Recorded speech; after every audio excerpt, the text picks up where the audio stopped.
तो एस्ट्रोलॉजी में जो फर्स्ट चीज थी हाउसेस, तो हाउसेस के बारे में आज हम जानते हैं। ये देखिए, ये पूरी एक कुंडली है जिसके 12 भाव हैं। ये 12 हाउसेस है पूरे।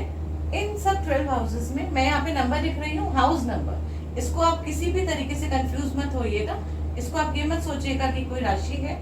ये सिर्फ मैं नंबर्स लिख रही हूँ जिससे कि आपको समझ में आए कौन कौन से नंबर्स के हाउसेस हैं।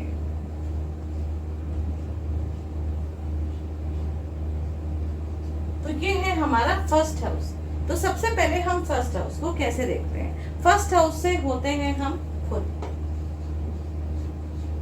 सेल्फ, अपने आप को देखते हैं। हमारा क्या व्यक्तित्व है, हमारी क्या सोच है, हमारी क्या पर्सनालिटी है, उसको हम फर्स्ट हाउस से देखते हैं। हम किस तरीके से काम करेंगे, किस तरीके की हम सोच रखेंगे, कौन कौन सी चीजें, आप इसको कैसे आगे कैलकुलेट करते हैं कि कौन सी राशि बैठी हुई है, तो उस राशि का असेंडेंट होगा ये, तो उस राशि के अकॉर्डिंग हमारा बिहेवियर होगा। कौन सा प्लैनेट बैठा हुआ है तो वो प्लैनेट के अकॉर्डिंग हमारा बिहेवियर होगा। उसके बाद आगे और भी चीजें हैं जो मैं आपको स्टेप बाय स्टेप एक्सप्लेन करूंगी। तो ये तो हो गया हमारा फर्स्ट हाउस। उसके बाद ही ये आ जाता है हमारा सेकेंड हाउस। जब भी हमको कोई एक्यूमुलेशन की कोई चीज देखनी होती है, मतलब हमने क्या चीजें इकट्ठी करके रखी हैं, उसको हम सेकेंड हाउस से देखते हैं। मतलब कि हमारा बैंक बैलेंस कितना है। हम अच्छा, सेकेंड हाउस से हम वाणी को भी देखते हैं। तो हम कैसे बोलते हैं, हमारी वाणी कितनी मधुर है, हम क्या बातों में कुछ गाली गलौज तो नहीं यूज करते, कोई एब्यूसिव लैंग्वेज तो नहीं यूज करते, हम कितना पोलाइट बात करते हैं, हम कितने अच्छी तरीके से बात करते हैं। और उसके साथ साथ हमारे कुटुंब और हमारे संस्कार भी हम सेकेंड हाउस से देखते हैं। और हमारा कुटुंब, जो हमारा परिवार है, जो छोटा सा परिवार हमारा होता है जिसमें सभी लोग आते हैं, उसको भी हम दूसरे भाव से देखते हैं। उसके बाद आता है थर्ड हाउस। थर्ड हाउस जो है वो छोटे मोटे ट्रेवल्स वगैरह को हम देखते हैं उसे, कि हमें कहीं अपनी सिटी से दूसरी सिटी कहीं घूमने जाना है तो हम उसको थर्ड हाउस से देखते हैं। अपने छोटे सिबलिंग्स जो होते हैं, जो छोटे भाई बहन होते हैं, उनको भी थर्ड हाउस से देखते हैं। कौन सा प्लैनेट बैठा हुआ है, कौन सी राशि है, उसके अकॉर्डिंग किस तरीके का हमारा उनके साथ रिश्ता होगा, ये हम थर्ड हाउस से देखते हैं। उसके बाद फोर्थ हाउस से हम माँ को देखते हैं, अपनी मदर को, अपने मदरलैंड को। हमारे अपनी माता के संग किस तरीके के रिश्ते होंगे, हमारी माँ को जीवन में क्या क्या सुख मिलेगा, ये सब हम चतुर्थ भाव से देखते हैं। तो फर्स्ट हाउस से, मैं रिपीट कर रही हूँ, फर्स्ट हाउस से हमने अपने आप को देखा, हमारी खुद की पर्सनालिटी।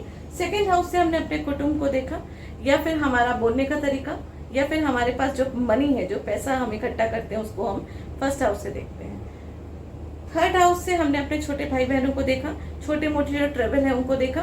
छोटे भाई बहनों के साथ हम अपनी ताकत को भी देखते हैं, अपने परिश्रम को भी देखते हैं, क्योंकि छोटे भाई बहन ही हमारे एक तरीके से हेल्प करते हैं हमें आगे बढ़ने के लिए। वो कितनी हमें रिस्पेक्ट देंगे, किस तरीके से वो हमें सहयोग करेंगे, ये भी हम थर्ड हाउस से देखते हैं। फोर्थ हाउस से हम अपनी माता को देखते हैं, भूमि को देखते हैं, गाड़ी को देखते हैं, अपने घर को भी देखते हैं। आप घर से ही अपना कोई कार्य करेंगे, या आप अपनी माँ के साथ कुछ मिलके कार्य करेंगे। आपकी मम्मी का जो माता है, उनका वो ग्रह में जो हाउस बैठे हुए हैं, उसमें कोई नीच प्लैनेट तो नहीं बैठा हुआ है, कोई गलत दृष्टि तो नहीं पड़ रही है। ये सब चीजों को हम कैलकुलेट करके भी बताते हैं कि आप अपना कोई बिजनेस करेंगे तो वो किस नाम से कर सकते, कि आपकी माँ आपके लिए बहुत ज्यादा अच्छी है, आपका रिश्ता उनके संग बहुत अच्छा है, तो आप उनके नाम से भी कुछ ना कुछ बेनिफिट कर सकते हैं। और उनके नाम से बेनिफिट करने का मेरा मतलब है कि उनके नाम से आप अपने बिजनेस को स्टार्ट कर सकते हैं। या फिर आप, कई बार ऐसा होता है कि आप बहुत टाइम से बिजनेस कर रहे हैं, बहुत टाइम से आप नौकरी कर रहे हैं, लेकिन आपका काम जो है वो उतना फ्रूटफुल नहीं हो रहा है, आपको उस तरीके से पैसे नहीं मिल रहे हैं, तो उसको भी हम फोर्थ हाउस से देखते हैं कि फोर्थ हाउस से कि आपका जो काम है वो कहीं फोर्थ हाउस से जुड़ा हुआ तो नहीं है, कहीं आपको घर बैठ के ही तो कोई काम नहीं करना है, या कहीं प्रॉपर्टी से रिलेटेड तो कोई काम नहीं करना है। तो प्रॉपर्टी डीलर्स हो गए, रियल एस्टेट्स वाले हो गए, उनको भी हम यहाँ से देखते हैं। अब आ जाते हैं फिफ्थ हाउस। हमारे अपने कुछ कर्मास होते हैं जो पिछले जन्म के कर्म होते हैं। कहते हैं पिछले जन्म के जो कर्म है उसके फल हम इस जन्म में भोगते हैं, और इस जन्म के कर्म है उसके जो जितने भी फल हैं वो कुछ हम इस जन्म में भोगते हैं और कुछ हम अगले जन्म में भी लेके जाते हैं। अगर हमने नहीं भोगे तो हम आगे लेके जाएंगे और वहां पे भोगेंगे। तो यहाँ पे फिफ्थ हाउस से हम अपने पिछले जन्म के कर्मों को भी देखते हैं। उसके साथ साथ फिफ्थ हाउस से हम ये देखते हैं कि हमारी स्टडीज कैसी होंगी, हमारी एजुकेशन किस तरीके से होगी, क्योंकि पांचवा जो घर है वो पिछले जन्म से रिलेटेड है, हमारे पिछले जन्मों के कर्मों के हिसाब से कि हमें वो 5th हाउस में जो प्लैनेट्स हैं वो बैठे हुए मिले हैं, और उसी से हम बच्चे को भी देखते हैं, उसी से हम अपने प्यार को भी देखते हैं, अपनी हैबिट जो हमारी हॉबीज हैं उसको भी हम उससे देखते हैं, हमारी किस तरीके की हैबिट होगी, हम कितना खुश हो सकते हैं, अपनी हैप्पीनेस को भी हम इस घर से देखते हैं। तो एक व्यक्ति कितना सुखी रहेगा, कितना खुश, कितना प्रसन्न, हम बच्चों को देख के कितने खुश और प्रसन्न हो जाते हैं, तो वो 5th हाउस से हम उस चीज को रिलेट कर सकते हैं। उसके बाद हमारा 6th हाउस है। 6th हाउस से हम नौकरी को देखते हैं, हमारे जो काम है, अपने नौकरों को भी देखते हैं 6th हाउस से। उसके अलावा हमारी नौकरों से बनेगी या नहीं बनेगी वो हम 3rd हाउस से देखते हैं। मैं आगे जाके आपको स्टेप बाय स्टेप बहुत चीजें एक्सप्लेन करूंगी, अभी बताऊंगी तो थोड़ा सा कंफ्यूजन हो जाएगा। अभी आप ये देखिए कि 6th हाउस से हम रोग, ऋण, शत्रु को देखते हैं, मतलब कि हमें किस तरीके की बीमारी लग सकती है, कौन सी चीजें हैं जो हमें नुकसान कर सकती है, किस तरीके के लोन्स हम ले सकते हैं, हम अपने लोन्स को टाइम टू टाइम चुका पाएंगे या नहीं चुका पाएंगे, उसको भी हम 6th हाउस से देखते हैं। उसके बाद जो हमारे शत्रु हैं, हमारे हिडन एनिमीज, उसको भी हम 6ठे भाव से ही देखते हैं।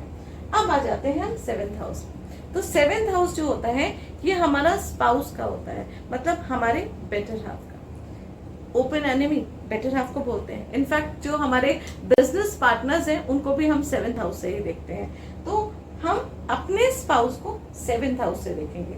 अब ये देखिए, मैंने आपको ये आधे घर बता दिए हैं। 1st हाउस हम खुद हुए, 2nd हाउस हमारा एक्यूमुलेशन ऑफ वेल्थ हुआ, हमारा मनी, हमारा बैंक बैलेंस। 3rd हाउस हमारे छोटे भाई बहन, चौथे घर से हमने माँ, भूमि, गाड़ी, वाहन, इनको देखा।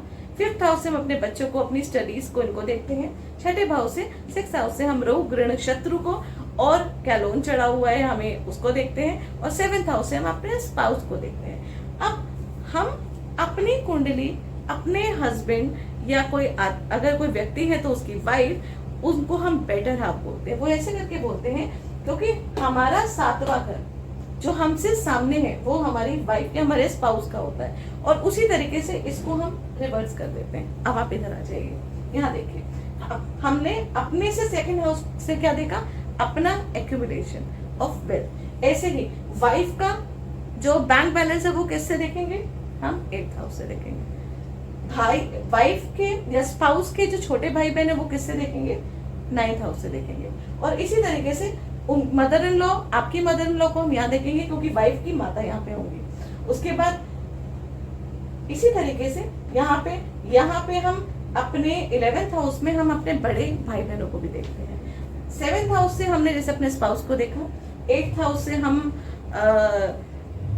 कुछ इस तरीके की इनकम देखते हैं जो हिडन होती है, या फिर अर्नड मनी, जिसे कि हम डाउरी भी बोल सकते हैं। हाँ, मतलब अगर सामने बिल्कुल प्रेजेंट करके डाउरी, अंडर द टेबल जो हमें पैसे मिलते हैं, या कुछ हम शेयर्स वगैरह में इन्वेस्ट करते हैं और उससे जो पैसे मिलते हैं, या लोन वगैरह से जो हमें पैसे मिलते हैं, कुछ ऐसे पैसे जो कि हमें खुद की कमाई से नहीं मिलते हैं, उसको हम 8th हाउस से देखते हैं। 8th हाउस से अपनी डेथ को भी देखते हैं, एक्सीडेंट्स को भी हम 8th हाउस से ही देखते हैं। तो 8th हाउस ये हो गया। 9th हाउस से हम पिता को देखते हैं, अपने गुरु को देखते हैं, वो गुरु जिससे हमें ज्ञान मिलता है, और हमारे पिता, हमारे जो फादर हैं उनको देखते हैं। इनफैक्ट यहाँ से 9th हाउस से हम अपने जो मांगलिक कार्य हैं उनको भी देखते हैं। हम कितना अपने घर के रिचुअल्स को फॉलो करेंगे या हम उसके अगेंस्ट रहेंगे, उस चीज को भी हम 9th हाउस में बैठे हुए प्लैनेट्स और उनकी जो दशा अंतरदशा या उस पर कौन सी दृष्टि पड़ रही है उसको उसे देखते हैं। 10th हाउस से हम अपने कर्म को देखते हैं। कर्म मतलब हमारा प्रोफेशन भी आप कह सकते हैं, और उसके साथ कर्म मतलब आपके कैसे कर्म होंगे। खाली 10th हाउस को हम प्रोफेशन से लेके ही नहीं देख सकते, क्योंकि वो कर्म का स्थान है। आप अपने जीवन में किस तरीके के कर्म करेंगे, आप अच्छे काम करेंगे, बुरे काम करेंगे, कौन सा प्लैनेट बैठा है, कितने एग्रेसिवली काम करेंगे या कितना काम में स्लो होंगे, ये सब चीजें हम 10th हाउस से देखते हैं। उसके बाद आता है हमारा 11th हाउस। 11th हाउस से हम अपने फ्रेंड्स को देखते हैं, जो हमारे दोस्त, जो सोशल हैं, गेन्स एंड प्रॉफिट्स को, जितना भी हमें बेनिफिट होगा वो हम कहाँ से देखते हैं, 11th हाउस से। और उसके अलावा जो हमारे बड़े भाई, क्योंकि बड़े भाई बहन जो है वो हमें बेनिफिट ही देते हैं। वो ऐसे बेनिफिट होते हैं जो हमें ज्यादा पता नहीं चलता है, लेकिन वहां से हमें हमेशा फायदा ही मिलता है। तो इसीलिए 11th हाउस को जो हम बड़े भाई बहन ही बोलते हैं। और 12th हाउस से हम देखते हैं फॉरेन कंट्रीज से रिलेटेड हमें कोई काम करना है, या अपने इन्वेस्टमेंट को भी हम 12th हाउस से देखते हैं। हम अपने पैसे को कहाँ पे लगा सकते हैं, क्या हम किसी के साथ अपने पैसे को लगा के उसके संग पार्टनरशिप कर सकते हैं, क्या हमारा पैसा कहीं पे इन्वेस्ट होगा तो वो डूब तो नहीं जाएगा, वो यूज तो आएगा, या 12th हाउस हमारा कितना मजबूत है, उसके अकॉर्डिंग हम उन सब चीजों की गणना करते हैं। तो ये हो गए हमारे पूरे 12 घर। इन 12 घर में जो अलग अलग मैंने रिलेशनशिप बताए हैं, उन रिलेशनशिप के संग कुछ और चीजें भी मैं ऐड करती हूँ आपके संग। जैसे कि अगर आपको अपने बच्चे को देखना है तो आप अपनी कुंडली का पंचम भाव देखेंगे, मतलब 5th हाउस। अब आपको अपने बच्चे के, जैसे मान लीजिए आपका बेटा है और बेटे के वाइफ कैसी होगी उसको कैसे देखेंगे, तो आप अपनी बेटे के 5th हाउस से आप 7th हाउस काउंट कीजिए। 1 2 3 4 5 6 7। तो आपके बच्चे के जो भी स्पाउस होंगे वो कैसे होंगे, वो आपका 11th हाउस बताएगा। 11th हाउस आपका अच्छा होगा तो उसी के अकॉर्डिंग यहाँ पे रिलेशनशिप होगा। तो हम एक कुंडली से, अगर एक हमारे पास करेक्ट कुंडली आ जाती है तो हम पूरे घर के लोगों के बारे में उस एक कुंडली को देख के गणना कर सकते हैं। अब मैं आ जाती हूँ आपकी वाइफ को। अब ये देखना है कि आपकी वाइफ के रिश्ते जो हैं वो आपकी मम्मी के संग कैसे रहेंगे। वो कैसे देखा जाएगा, आपकी जो वाइफ है यहाँ पे है और आपकी मम्मी कहाँ पे है, 4th हाउस है। तो 4th हाउस मतलब आपकी वाइफ से 1 2 3 4 5 6 7 8 9 10। आपकी वाइफ से जो 10th हाउस होगा वो आपकी वाइफ की मदर इन लॉ होंगी, आपकी मम्मी। तो उनका रिश्ता कैसे होगा, यहाँ की राशि, यहाँ के प्लैनेट्स और यहाँ पे क्या कनेक्शन है, उससे हम ये कैलकुलेट कर सकते हैं। उसके बाद अगर हम ये देखना चाहते हैं कि आपके अपना बैंक बैलेंस कैसा होगा, पैसा कैसा होगा, तो वो हम 2nd हाउस में बैठे हुए प्लैनेट्स और राशि और उस पे चल रहे जो बाकी प्लैनेट्स के एस्पेक्ट्स हैं, दृष्टि है, उससे हम कैलकुलेट कर सकते हैं। 2nd हाउस मनी के लिए बहुत ज्यादा इंपॉर्टेंट होता है क्योंकि ये आपका बैंक बैलेंस होता है। ये आप खुद होते हैं क्योंकि खुद आप कमाते हैं पैसे, लेकिन पैसे आप कहाँ से कमाएंगे, आप अपना कर्म करेंगे उसके बाद पैसे कमाएंगे। आपका कर्म जो है उसके बाद आप जब कर्म कर रहे हैं, क्या उस कर्म से आप उतना पैसा कमा लेंगे जितनी आपको जरूरत है, आपकी एक्सपेक्टेशन है, वो कहाँ से पता चलेगा, 11th हाउस से। क्योंकि 11th हाउस आपका गेन्स और प्रॉफिट का है। तो आपको जो भी गेन्स और प्रॉफिट मिलेगा वो 11th हाउस बताएगा। आपका 12th हाउस कितना एक्टिवेटेड है, क्या आपके खर्चे ज्यादा होंगे, या आप अपना जो इन्वेस्टमेंट है मतलब आप खर्चों को ज्यादा रखेंगे या अपना बैंक बैलेंस ज्यादा रखेंगे, ये चीजें आपका 12th हाउस बताएगा और 2nd हाउस बताएगा। तो ये सारे जो घर हैं वो एक दूसरे से कनेक्ट होते हैं। इनमें अलग अलग राशियां कैसे बैठी होती हैं, कौन से प्लैनेट्स बैठे होते हैं। अब नेक्स्ट वीडियो में आपको मैं वो राशि और प्लैनेट्स के बारे में बताऊंगी। Thank you.